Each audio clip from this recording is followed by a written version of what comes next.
Hello friends, welcome to real life story. और आज की कहानी है बहू मैंने भी तो पसीना बहाकर ही खाना बनाया है। अगर आपको स्टोरी अच्छी लगे तो वीडियो को ज़रूर से लाइक कर दीजिएगा, चैनल को सब्सक्राइब कर लीजिएगा। आरती ने खाना बनाकर रखा ही था और अब उसे बर्तन मांजने थे, तो उसने सोचा चलो रसोई में पंखा चलाकर बर्तन मांज लेती हूँ, गर्मी भी नहीं लगेगी। पर जब उसने ऊपर देखा तो ऊपर पंखा लगा हुआ ही नहीं था, तो फिर वह चलेगा कैसे। पसीने से भीगी हुई आरती ड्राइंग रूम में जाकर अपने पसीने सुखाने लगी।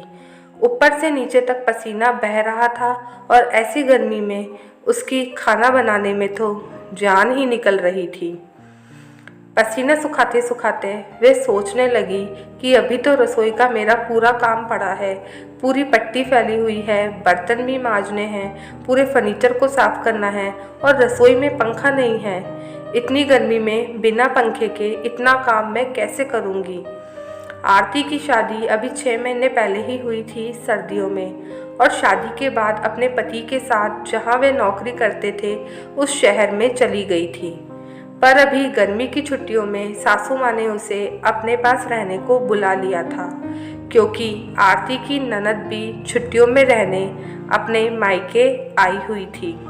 तो दोनों ननद भाभी एक साथ थोड़ा समय बिता लेंगे, यही सोचकर आरती की सास ने उसे भी बुला लिया था। आरती जैसे ही घर पहुंची तो उसने पहले तो सबसे थोड़ी देर बात की और उसके बाद उसने कहा चलिए अब मैं सबके लिए खाना बनाकर लाती हूँ। उसने खाना बनाकर रख दिया और अब ड्राइंग रूम में आकर अपने पसीने सुखाने लगी। गर्मी में तो उसकी हालत खराब हो गई थी। थोड़ी देर बाद आरती की सास ड्राइंग रूम में आई और बोली, आरती बेटा खाना बन गया क्या? तब आरती ने कहा, हाँ मम्मी जी खाना तो बन गया। फिर आरती की सासू माँ ने कहा कि आरती तुमने बर्तन साफ कर दिए क्या? तब आरती बोली, मम्मी जी मुझे रसोई में बहुत गर्मी लग रही थी, इसलिए मैं थोड़ी देर अपने पसीने सुखा रही हूँ। पर मम्मी जी एक बात पूछूं मैं आपसे, आपने रसोई में पंखा क्यों नहीं लगवा रखा मम्मी जी? आरती की ये सास ये बात सुनकर हंसने लगी और बोली, बहू तुम पागल हो गई हो क्या? रसोई में भी कोई पंखा लगवाता है क्या? और अगर रसोई में पंखा चलेगा तो फिर तुम खाना कैसे बनाओगी?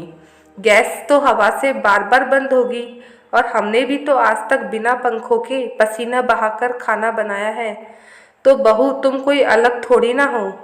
तब आरती ने कहा, मम्मी जी बुरा मत मानिए, रसोई में खाना बनाने के अलावा भी बहुत सारे काम होते हैं, जैसे हमको सब्जियां काटनी होती है, बर्तन खाली करने होते हैं, डिब्बों में सामान इधर उधर भरना होता है और बाद में बर्तन भी साफ करने होते हैं, बिखरी हुई रसोई समेटनी होती है और इन सब कामों में समय लगता है।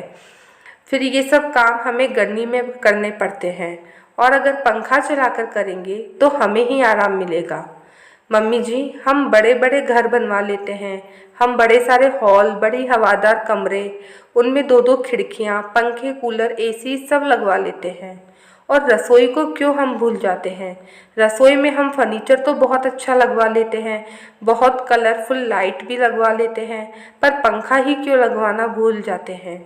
जबकि रसोई में एक हाउसवाइफ का सबसे ज़्यादा समय गुजरता है और हम उसी को ही हमेशा भूल जाते हैं। मम्मी जी मेरी आपसे विनती है कि आप प्लीज़ रसोई में पंखा लगवा दीजिए, क्योंकि आजकल तो वैसे भी फ्लैट का चलन है, वहाँ रसोई में खिड़की तो होती नहीं है और हम अपनी मर्ज़ी से घर बनवा नहीं सकते, पर पंखा तो अपनी मर्ज़ी से लगवा ही सकते हैं ना।